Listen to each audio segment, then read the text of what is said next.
Hi, I'm Evangeline, and I used to think the worst thing in a marriage was silence, until the silence started tasting bitter, like warm milk laced with something I never agreed to drink.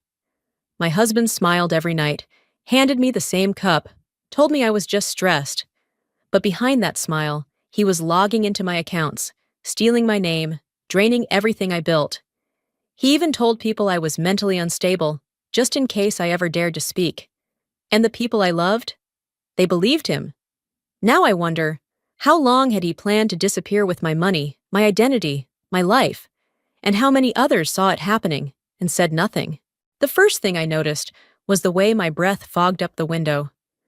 Outside, the Oregon sky had turned that flat gray that always signaled mid-November. Trees in our yard were nearly bare, their branches trembling in the breeze. I had just set the table for two, again. The quiet hum of the dishwasher behind me was the only sound in the house. Garrett walked in from the den, carrying two mugs. "Got your milk, sweetheart," he said, like he did every night. The warmth of his voice used to make me feel safe. Now it landed differently, like a song I'd heard too many times. I smiled, took the mug from him, and watched as he turned to check the front door lock. The gesture felt rehearsed. He always brought the milk, always locked up, every single night. When he returned, I forced myself to sip. The milk was warm, familiar. But that night, something tasted off.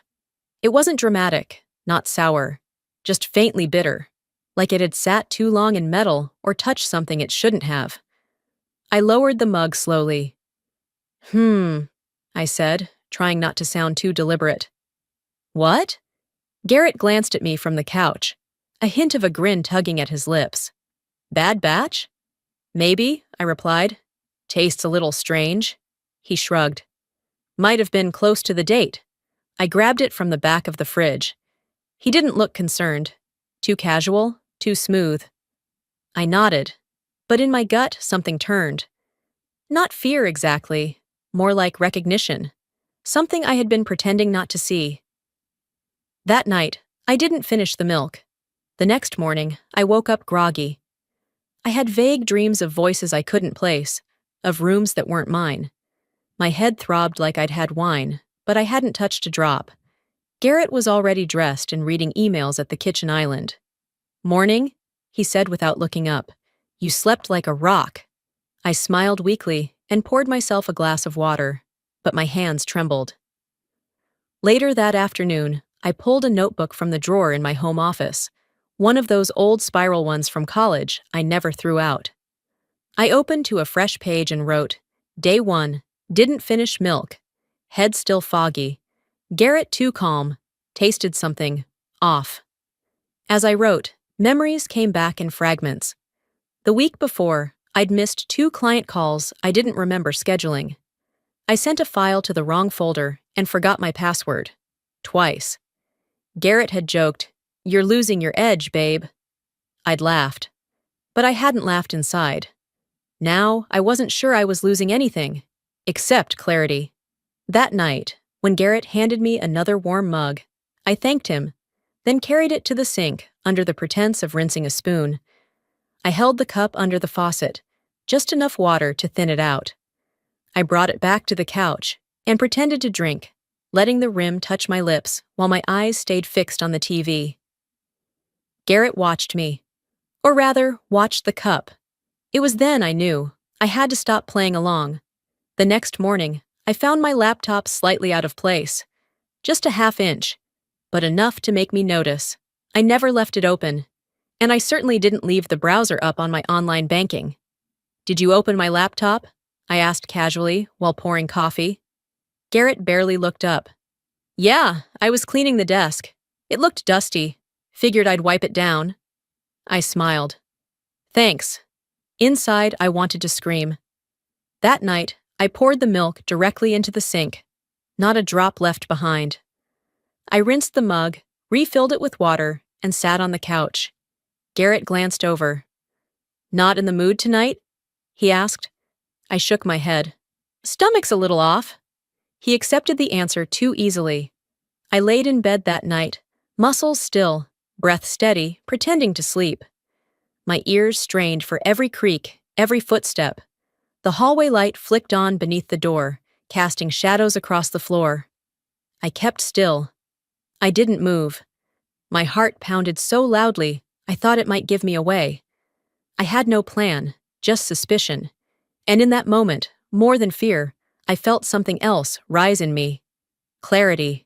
I lay frozen, my breath carefully controlled, my body heavy with feigned sleep. Outside our bedroom door, I heard the soft creak of the floorboard Garrett always stepped on when crossing the hall. A pause, then retreating steps. He didn't check on me that night, not like the others. When I opened my eyes, the room was still cloaked in dim light. My muscles ached from holding the same position too long. But what unnerved me more was the familiar fog settling over my thoughts again. As if my mind had been on mute for hours. Time didn't just pass, it had skipped. Downstairs, I tried to retrace my evening. I found my phone in the fridge, beside the eggs. A half-written email sat open on my laptop, addressed to my boss, but unfinished. I didn't remember writing it. I didn't remember starting it. I closed the tab, heart pounding. Later that day, while on a Zoom call, a colleague hesitated mid-sentence and then said, "Evangeline, are you okay? You've seemed a bit off lately." I forced a laugh. "I've been a little tired. Probably need a reset." "You might consider taking a short leave," Garrett suggested that evening while we sat in the den. "You've been overwhelmed. Your energy's been scattered." I didn't respond, but I noted how he phrased it, scattered, not stressed, like he was building a case against me in casual conversation. The next morning, I stepped outside to water the porch plants. It was misty, Portland's kind of damp that seeps into your bones. That's when I ran into Lily, the retired trauma nurse from 2 houses down. She waved and walked over, her thick sweater speckled with droplets. We chatted about the weather, holiday plans, the usual small talk. Then, unprompted, she leaned in and said, "You ever feel not quite like yourself? Like someone pressed pause on parts of you?" I blinked. "My aunt went through that," she continued. "Turned out her husband was slipping something in her coffee. Took her 6 months to catch on. If you ever feel foggy without a reason, trust that feeling." I smiled politely, but inside, the words carved a hollow into my chest. When she left, I went back inside and sat silently at the kitchen table, watching the steam curl from my mug. Could it be that simple? Could it be that horrifying? That night, I installed a small motion camera above the hallway door, one of those discreet battery-operated models I picked up on impulse a year ago. Just in case, I told myself then. Now it had purpose. The trash became my next obsession. Each day, I sifted through it when Garrett was out. I knew what I was looking for: packaging, residue, blister packs with missing pills. Nothing. Not yet. In my journal, I wrote, "What if I'm imagining all this? But what if I'm not?" One afternoon, as I shut my laptop, I noticed a browser tab open to my bank. I hadn't logged in all week. The page was idle, but the timestamp was recent. Garrett walked in just then, carrying 2 bags of groceries. "I was checking to see if your paycheck had cleared," he said casually. "You were asleep." I nodded slowly. "Next time, just ask." His face didn't flinch. "Didn't think you'd mind." I didn't argue. I started screenshotting everything after that. Browser history, logins, timestamps. I backed up files to a cloud I created under a different name. Each detail became part of a growing record I wasn't even sure I'd use, but needed to have. I bought a burner phone, something cheap and prepaid from the pharmacy. I took photos of pill bottles, of Garrett's laptop left open, with unfamiliar email accounts logged in. I recorded voice memos detailing every suspicion. If no one else believed me, at least I would believe myself. The house felt less like a home and more like a stage scene. Garrett's kindness, his attentiveness, it all rang too clean, too curated. Every touch, every gesture, like he was playing a role for someone just out of frame. I didn't tell anyone yet. Not even Colleen, my closest friend and confidant since college. I wanted proof. Not just feelings. I needed truth that could withstand denial. One night, I heard Garrett on the phone in the garage. The door was cracked just enough for the sound to spill in. No, not yet. She still thinks it's just work stress. Yeah, once everything clears, we can go. I stepped back from the door without a sound. My hands were steady, my heart oddly calm. Later, in bed, I stared at the ceiling, listening to him breathe beside me. And for the first time, I wasn't scared. I didn't know then that truth would come with a cost I hadn't dared imagine.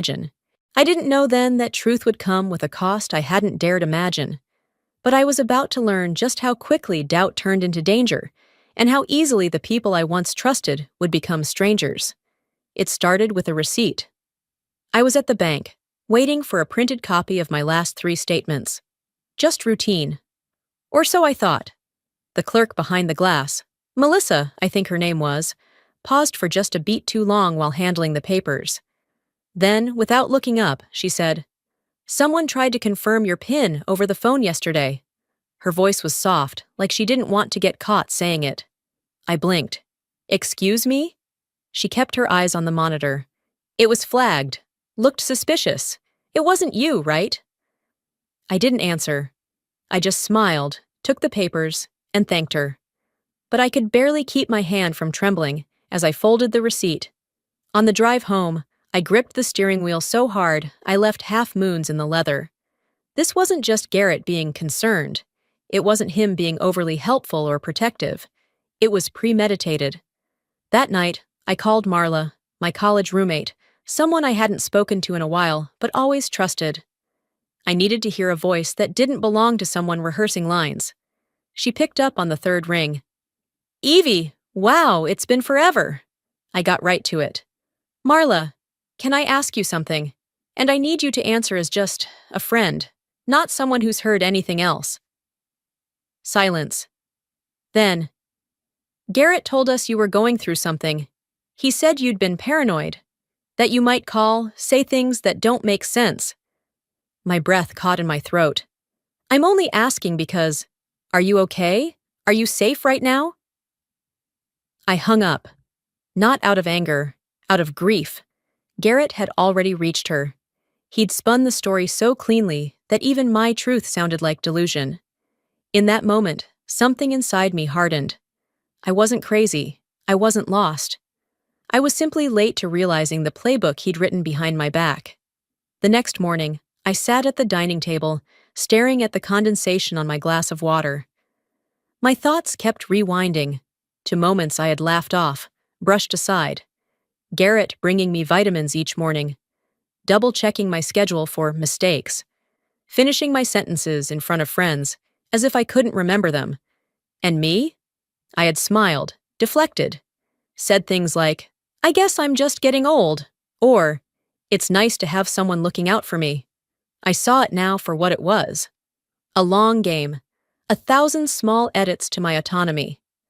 I remembered a quote from Eleanor Roosevelt I'd read years ago, scribbled on a card at a bookstore. "A woman is like a tea bag. You never know how strong she is until she's in hot water." I didn't laugh at it this time. I opened my laptop and started a spreadsheet. Simple at first. Dates, times, memory gaps. Then browser activity, symptoms, Garrett's behavior. I created columns for patterns, for emotional reactions. For every night he said, "You're just tired." For every morning, I woke up feeling like someone had vacuumed my clarity.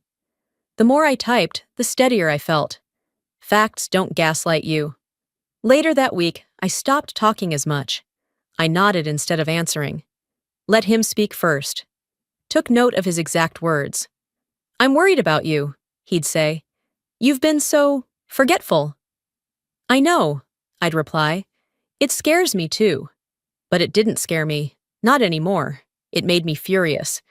I made a silent promise. I wouldn't ask again. I'd confirm. The next morning, Garrett left early for a meeting. I waited 15 minutes, then pulled out the step stool from the pantry and unscrewed the vent above my desk. It had been years since I dusted it, but that made it the perfect hiding spot. I slipped a tiny pin camera inside, angled directly at my workspace.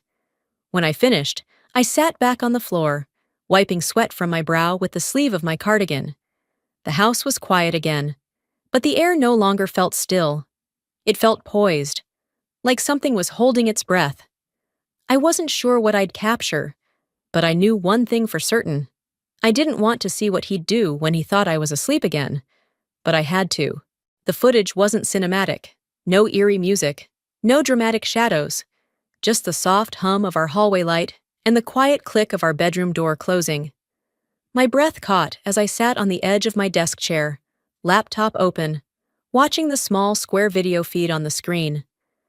Garrett appeared in the frame, his posture relaxed, too casual for someone supposedly worried about his wife's well-being.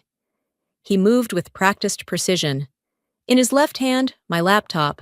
In his right, his phone. He opened the laptop, my laptop, like he'd done it 1,000 times. And maybe he had. The password he typed took less than 2 seconds. He navigated to a folder I didn't recognize, dragged files, took photos with his phone. He whispered something as he tapped on the keyboard. I turned the volume up. Just a whisper, but clear enough. Almost done. My body went rigid. I hadn't imagined it. I hadn't made it up. I sat still for several minutes after the video ended, blinking at the screen, watching the image freeze on Garrett, closing the laptop, and walking back down the hallway.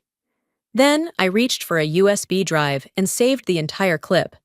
I duplicated it and slipped the second drive into the side pocket of my purse.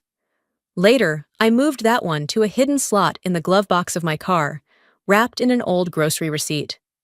Never confront a liar without leverage, I whispered to myself. I'd read that in a Malcolm Gladwell book once. At the time, it sounded clever. Tonight, it felt like gospel. The next morning was almost laughably normal. The smell of toast, the sound of the blender, Garrett humming under his breath, cheerful, as if nothing had happened. He handed me a smoothie with the same smile he'd used the night we met. Orange, ginger, and a bit of turmeric, he said. Good for stress. I smiled back, but only on the outside. Inside, I was counting every move he made, every inflection in his voice. As I sipped the smoothie, just enough to wet my lips, I noticed his eyes flicker, just briefly. He was watching my reaction, noticing if I finished the drink. I left it on the counter and mumbled something about needing to change the laundry. He said nothing, just nodded. That evening, I watched the footage again. Not because I doubted it, but because I needed to remember why I couldn't let it go. Later that night, Garrett didn't come to bed. He claimed he had reports to finish, some late-night deadlines. I didn't argue. I curled under the blanket and waited. Around 12:30, I slipped out of bed and padded to the office. I kept the hallway light off, relying on memory to avoid creaks in the floor. The office door was ajar. I stayed just outside the frame of view. He was at my laptop again. This time, I recognized the banking app he had open. He navigated with ease, transferred documents from a hidden folder into a cloud drive I didn't own. I held my phone to record, silently, even though I already had enough proof. This was no longer just about collecting evidence. It was about witnessing him become the man I didn't recognize. I waited until he left, until he shut off the light and padded back down the hall. Then I sat at my desk, heart pounding, hands trembling. I saved the new clip. I labeled it with the date. I made 3 backups. Then I stared at the black screen for what felt like an hour. I didn't cry. I didn't scream. I didn't question it anymore. This ends now. But not with yelling. With proof. I opened a private browser tab and searched for legal consultations in the area. I found one that offered same-day calls, no ID verification required. I booked a slot under a name I hadn't used in years, my grandmother's maiden name, just in case.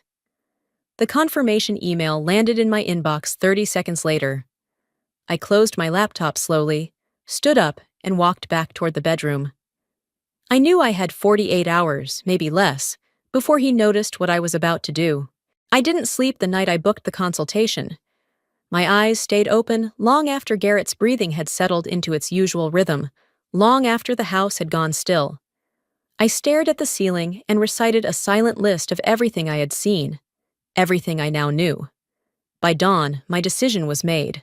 Colleen's office was exactly as I remembered it from years ago when I helped her design the financial tracking system for her practice.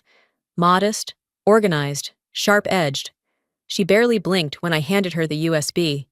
She plugged it in, scrolled through the footage and the screen captures, the email threads. After 15 minutes, she leaned back and let out a low breath. "We're not just dealing with deceit," she said. "This is organized identity fraud." She clicked on one email I had flagged. It was sent from a Gmail account I didn't recognize, but the writing was unmistakably Garrett's. Colleen read it aloud. "The money will be out by Friday. She won't even know it's gone." I didn't flinch, not anymore. Colleen glanced up. "You're sitting on a landmine of legal leverage, but we have to act now." I nodded. "I'm ready." That afternoon, I changed every password. Bank accounts, insurance logins, cloud storage. I contacted our mortgage servicer to flag the house deed, initiated a lock on shared investment accounts, and moved personal items, documents, jewelry, a small cash reserve, to a secure box at a different branch under my maiden name. "I won't be the woman who waited until everything was gone," I told Colleen over the phone later. "Not this time." I remembered my Aunt Diane, how she had trusted her ex to handle things during their divorce, only to find herself locked out of accounts, her credit ruined. It had taken her years to recover. I refused to play that role. By the next morning, the lies had started feeling louder. Garrett walked into the kitchen with his usual smug ease, holding a coffee for me, and wearing that passive smile that used to comfort me. Now it only sparked revulsion. "You've been looking refreshed lately," he said, kissing my forehead. I fought the urge to spit something back and smiled instead. "Funny how clarity clears up the skin," he chuckled, oblivious. But when I checked the shared savings account from my burner phone later, the balance was lower than it should have been. Not suspiciously so, just enough to make me notice. I reported the discrepancy. Quietly, professionally. That evening, Colleen called with something new. She sounded more clipped than usual. "You might want to sit down," she said. "I pulled Garrett's name through medical databases, based on a hunch. He filed a request for a psychological evaluation under your name 3 weeks ago. The records list you as mentally erratic." I stared at the wall. "He's trying to discredit me." "He's laying the groundwork to paint you unstable," she replied. "If this escalates legally, he'll argue you're not fit to make decisions." For a few seconds, I couldn't breathe. Then I stood, walked into my home office, and typed a single sentence into a document titled, "If I Disappear." Check Garrett's laptop first. I uploaded it to a private folder in my cloud storage and shared access with Colleen only. The next few days blurred into a series of quiet maneuvers. No arguments, no slips. I moved a small suitcase, nothing flashy, just enough to vanish with dignity, into the trunk of my car while Garrett took a shower. I left my favorite coat behind. That would have looked suspicious. That night, I looked at myself in the mirror, not out of vanity, just to remember the version of me who existed before she was gaslit into questioning her sanity. "I'm not running," I whispered to my reflection. "I'm reclaiming." Later, long after Garrett had fallen asleep, my phone buzzed on the windowsill. "Colleen." I answered with a whisper. "Yes?" "Evangeline. He just tried to apply for a loan in your name, using the fake eval file." Silence pulsed between us. I didn't panic. I didn't cry. Instead, I said, "Then he just crossed the line, and I'm already on the other side." And that's when I realized I wasn't just leaving. I was escaping. The next morning, the cold clarity of that truth sat with me as I sat on the edge of our bed, watching Garrett tie his tie in the hallway mirror. He didn't notice the way my eyes moved, not with suspicion, but with purpose. I knew what I had to do, and for once, I felt no hesitation. He kissed me on the cheek and said, "You're quiet today." I offered a faint smile. "Just tired." He nodded, grabbed his keys, and left. I didn't wait long. Within 20 minutes, I was at the bank, wearing sunglasses and a heavy scarf, not for disguise, but for distance. The lockbox Colleen helped me arrange was already prepared. I slid in the envelope, USBs, printed emails, photos, and the journal entries I'd written over the last month. I sealed it shut like I was sealing a chapter of my life. Maybe I was. By noon, I had called Diane, my sister's friend in Boise. I didn't go into detail, just said I needed a place for a while. "Just a little break. Work's been too much," I offered. She didn't ask many questions. "Guest room's yours." Colleen's message came through while I was driving home. "Loan apps in underwriting. It's real now. No greeting, no fluff. Just the truth." I parked in the garage, took a deep breath, and walked back inside. Garrett was on a conference call, earbuds in, nodding at his laptop. He barely noticed me walk past him to the kitchen. I smiled when he looked up. "Just grabbing water." "Doing okay?" he asked, tilting his head. "Better," I replied. "Might nap later." That night, I stayed up after he fell asleep. Quietly, methodically, I copied every contact from my phone into a new encrypted folder on my backup device. I didn't want him knowing who I might reach out to. Then I swapped out my real journal, the one with everything, in exchange for a decoy one I'd written to make me sound erratic and unsure. If he ever read it, it'd only confirm the story he'd been telling others. I slid the fake journal into the drawer, tucked behind a stack of old bills. The real one stayed locked in the glove box. The next morning, while gathering files for work, I opened my laptop and froze. It wouldn't boot. A quick inspection revealed why. The hard drive was gone, not crashed, not corrupted, removed, no panic, no screaming. Just a quiet text to Colleen. "It's happening faster than we thought." She replied 2 minutes later. "Move. Soon." By afternoon, I was sitting at a different bank, one that had no link to Garrett. The teller was young, friendly, and didn't ask many questions when I requested to open a new account under a variation of my name. I transferred just enough funds to prepare for what was coming. The rest I left untouched, for now. I walked out with my head high and my hat pulled low. On the street, everything looked the same. Coffee shops still buzzed, couples still held hands, buses still ran late. But to me, the world had tilted. I felt like a fugitive from my own life, like someone who had committed no crime but knew she was about to be hunted. That night, after Garrett went to bed, I removed my wedding ring and placed it gently on the nightstand. I looked at it, really looked at it, for the first time in years. It wasn't heavy. It was hollow. I wrote one sentence on a note card, folded it, and left it beneath the ring. This is not abandonment. This is survival. At 4:57 a.m., I slipped out the door with a single duffel bag and didn't look back. The car was already packed. The house was dark. My chest was tight, but my steps were sure. As I reversed down the driveway, something in me made me glance up toward the second floor. And there he was, Garrett, standing in the window, watching me. And he smiled. That smile would haunt me for weeks. And he smiled. That smile would haunt me for weeks. It was the kind of smile that said he knew exactly what I was doing, and worse, he didn't care. Or maybe he thought I wasn't brave enough to follow through. That look stayed with me as I drove past the city limits, my mind racing but my hands steady. The silence of that morning was broken not by my fear, but by a message I didn't expect. I had texted my sister the night before I left. Just one line. "Can we talk privately?" No details, No drama. Her reply never came. When I opened our family group chat to check for a response, it was gone.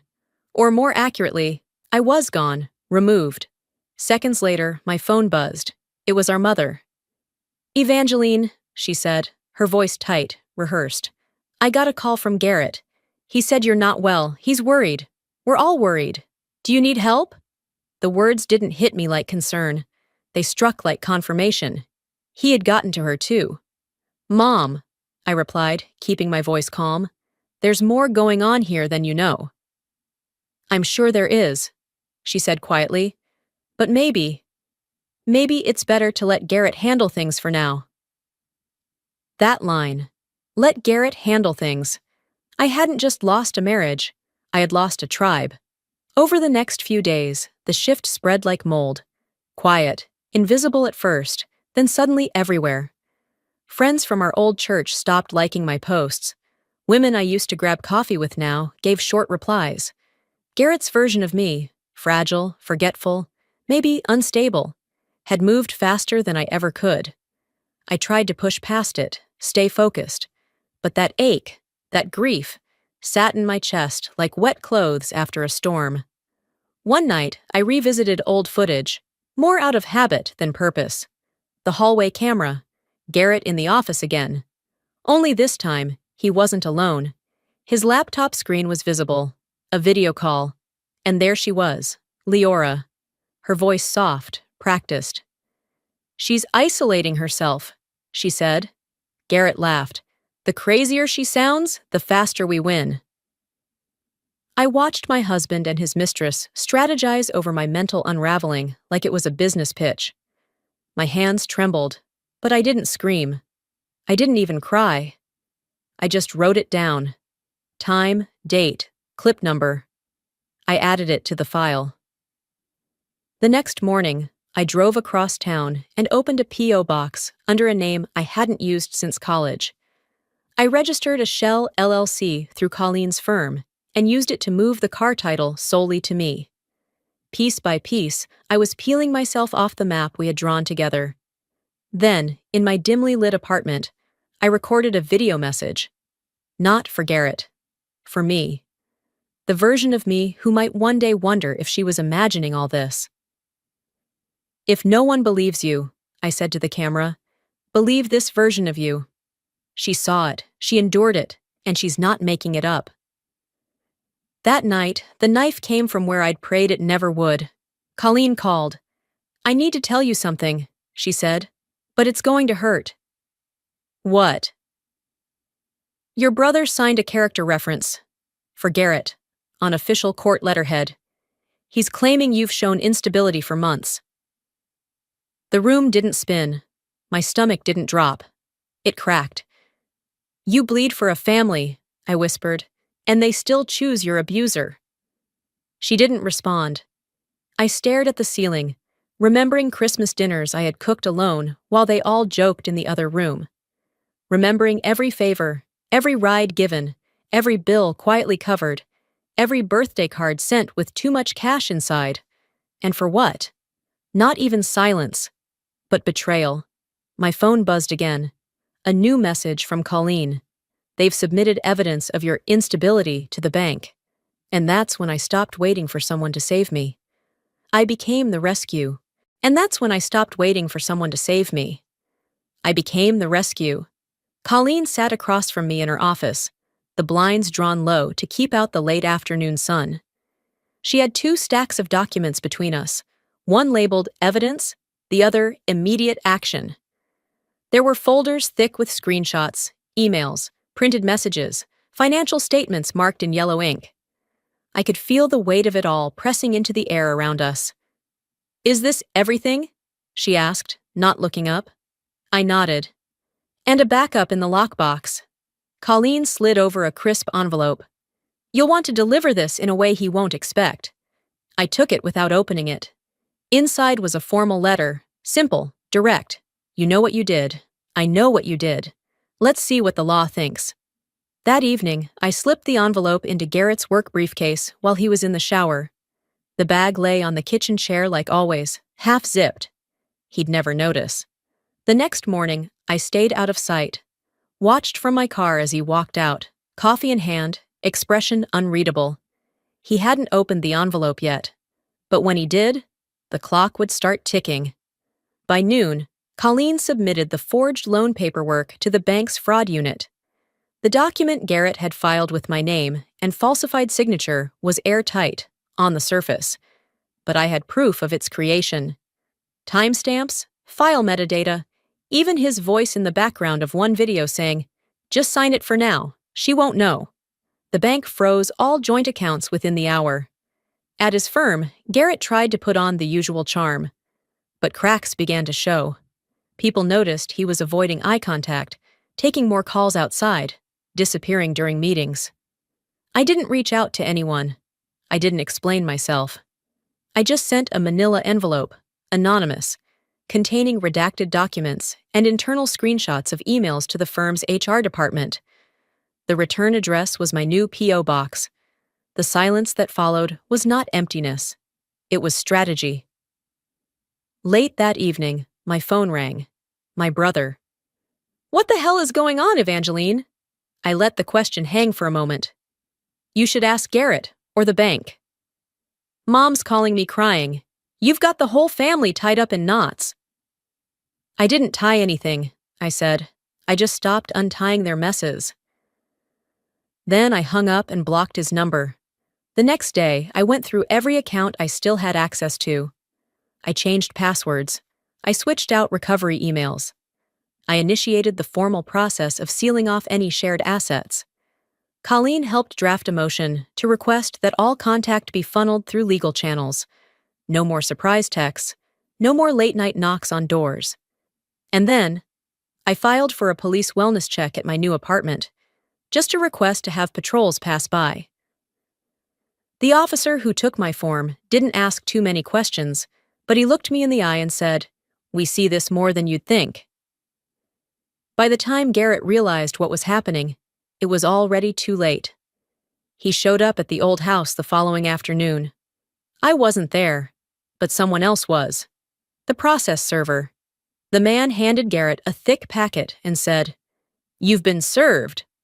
He stood in the doorway for a second too long, disbelief etched on his face. Then, slowly, he smiled. But this time, I was the one holding the evidence. And he smiled again. But this time, I was the one holding the evidence. I parked across the street from the house that used to be mine. The hydrangeas in the front yard had browned from neglect. The porch light flickered. Signs of a home rotting from the inside out. Garrett stepped onto the front step just as the server walked up the drive. The envelope was thick. Legal. Final. Garrett took it without flinching. His eyes scanned the first few lines. His jaw clenched, and for the first time, I saw confusion instead of confidence. I didn't move from my car. I just watched. By the end of the day, I heard from Colleen. The bank had frozen every account with his name on it. Leora had cut ties completely, blocked him on every platform, including the burner accounts they thought I didn't know about. His firm initiated a full ethics review after HR received documentation with his signature on forged applications. One of the managing partners, who'd always shaken my hand too tightly, sent a memo suspending him from client-facing duties, pending legal clarity. He didn't know yet that I had parked nearby, that I'd been the one to deliver every breadcrumb to its destination, that he wasn't just being investigated, he was being unmasked. The next day, my voicemail filled up within hours. First messages pleading, then shouting, then that sing-song sarcasm he used when pretending he wasn't unraveling. I didn't listen to most of them. He showed up at the house again. This time, the one I had leased on my own under a different name. He stood outside the front door, unshaven, his shirt wrinkled. "You don't get to win," he muttered through the door. The hallway camera caught every word. "You were never strong enough for that." I didn't open the door. I didn't respond. I just watched the clip later with Colleen and forwarded it directly to the officer assigned to our protective detail. Then I deleted it from my phone. That same evening, my brother emailed, A wall of text, rambling and contradictory. Apologies tucked inside excuses. I didn't know. He seemed convincing. You should have just handled this privately. I closed the email without reading the second half. It was never about privacy. It was about power. And I wasn't playing his game anymore. My mother still hadn't called. Not even after everything. Not when the fraud was confirmed. Not when the documents became public record. And yet, it didn't sting like I thought it would. I hadn't lost my family. I just stopped making excuses for them. Colleen updated me mid-week. 2 subpoenas issued, police actively reviewing video evidence and records of the forged medical evaluation. Identity theft, wire fraud, maybe more, depending on what else turned up. She pushed the affidavit across the table toward me. Sign when you're ready. I didn't hesitate.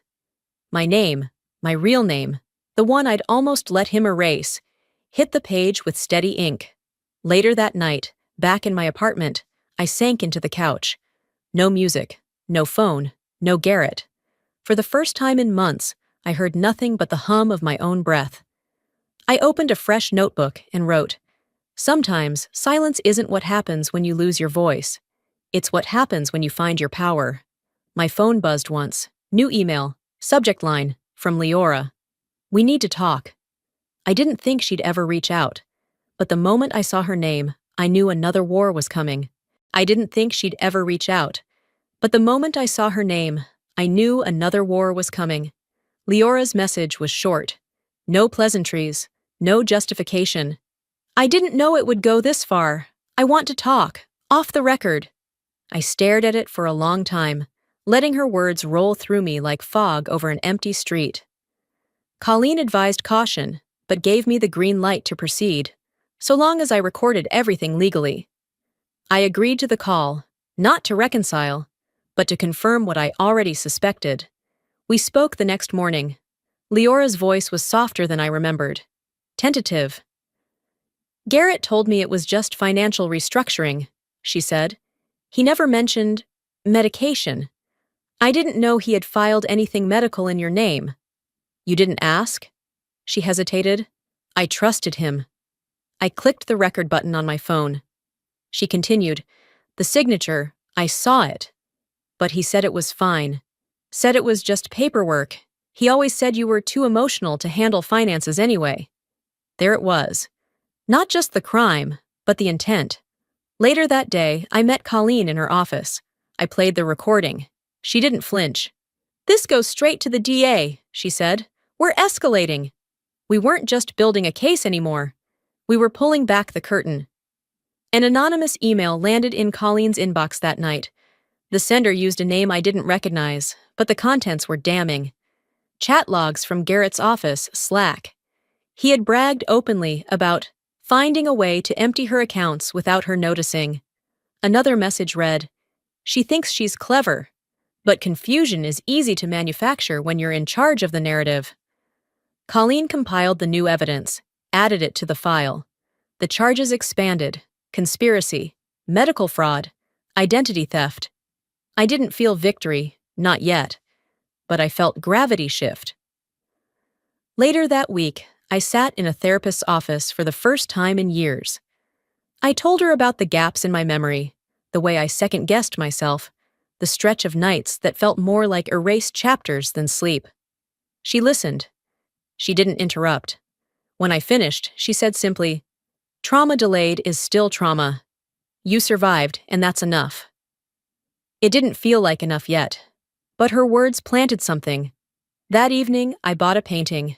Abstract, messy, shades of crimson and smoke. It didn't match anything in my apartment, but it made me feel something.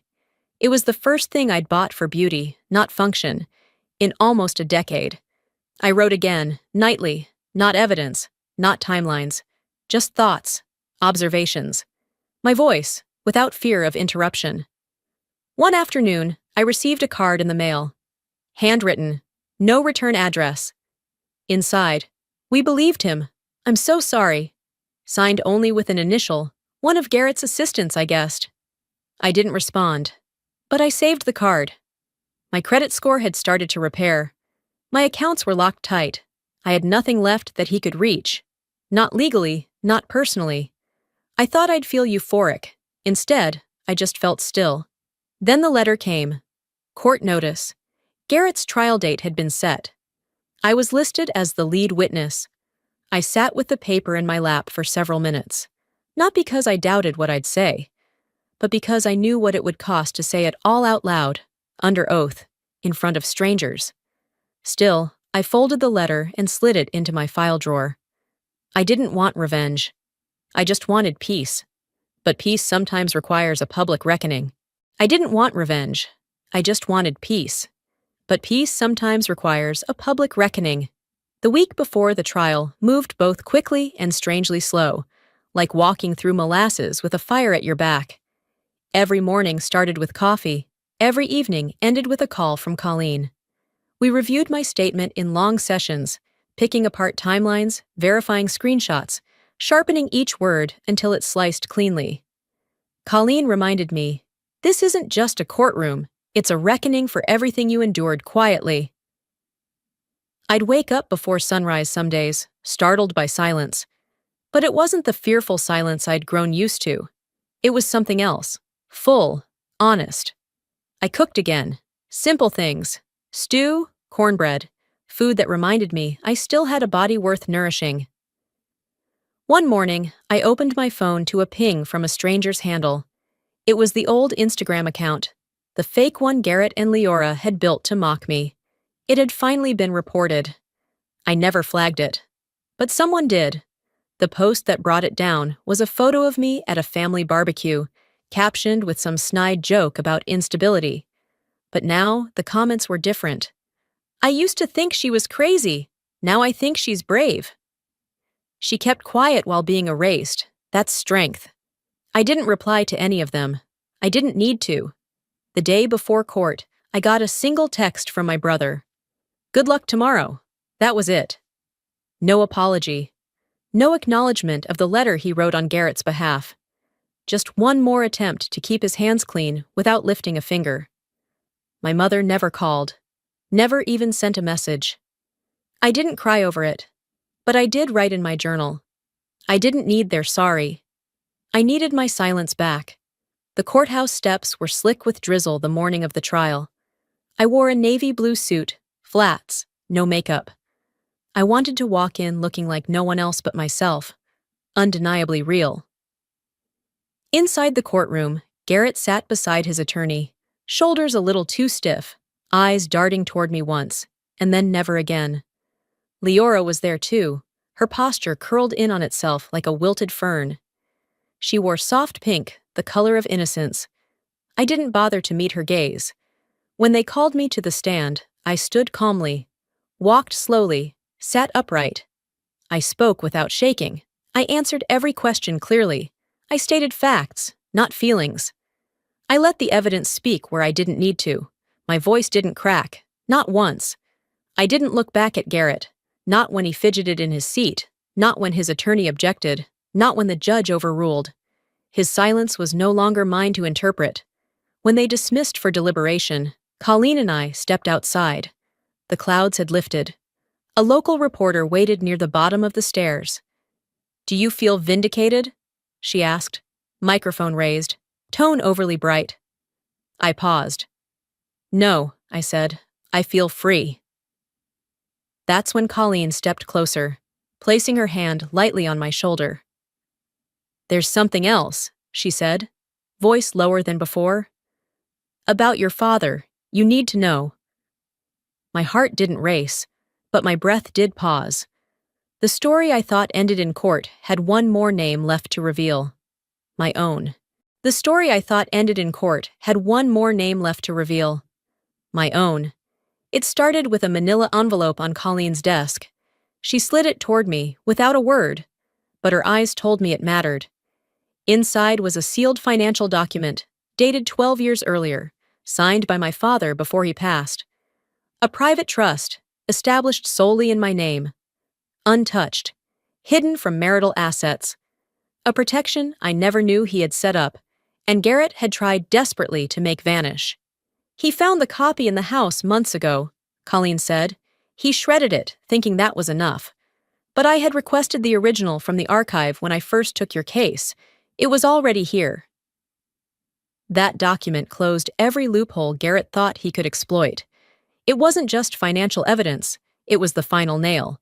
A signature from the grave he couldn't forge. Weeks later, Garrett stood before the court for sentencing. His attorney tried one last pivot. Paint me as bitter, emotionally rigid. Garrett himself played the same tune, calculated charm, peppered with comments about my withdrawal from reality. I sat silent, watching him. When the bailiff cuffed his wrists, Garrett looked at me. I didn't speak to him, but in my head, I whispered, "You almost erased me, but I became the one you couldn't delete." He left the courtroom in silence. That was the last time I saw him. 3 months later, I moved to a quiet town in Oregon wine country. Rolling hills, gravel roads, the scent of lavender cutting through heat. I rented a cottage with a slanted roof and opened a small bookkeeping office. Nothing grand, just enough to offer services to women who'd been through what I had. Twice a week, I volunteered at a legal support center nearby, helping women navigate paperwork, divorce forms, budgeting. I didn't give them my story.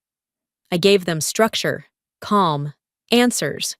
One of them cried once and said, "No one's ever explained it without making me feel small." The work wasn't loud, but it was mine. Then came the letter, unopened. Garrett's handwriting on the front. I slid it into the trash. I didn't need whatever version of him still thought he deserved my attention. Days later, my brother emailed. No groveling, no real apology. Just, "Hope you're doing okay." I wrote back. We all had a chance to stand up for what's right. I took mine. And that was all. The rest of the noise faded over time, bit by bit, like a radio slowly dialing away from static. My credit recovered. My mind steadied. My sense of self was no longer tethered to the validation of people who didn't care enough to protect me. I started writing. Not a blog, not notes for therapy, a memoir. The title of the first chapter came to me like a whisper from the past. The milk tasted off. In the evenings, I would sit on the back porch, wine glass untouched beside me, and write. Sometimes it was hard to relive those moments, but I didn't write for catharsis. I wrote for record, for memory, for the woman I used to be who doubted herself every time someone smiled at her while hiding a lie behind their teeth. And I wrote for the women who might still be in that stage. The final line I wrote in that first chapter wasn't dramatic. It wasn't triumphant. It was just truth. Sometimes the people who break you don't deserve to see the person you become. I stared out over the vineyard as the sun dipped below the hills. A soft knock echoed from the front door. I wasn't expecting anyone. When I opened it, a woman stood there. Her face was unfamiliar, but something in her eyes looked familiar. Tired, but awake. She held a printed copy of an article about the case, folded and worn. "You don't know me," she said, voice unsteady, "but you saved me." And with that, I smiled. Not for what I lost, but for what I refused to lose again. The last word was mine.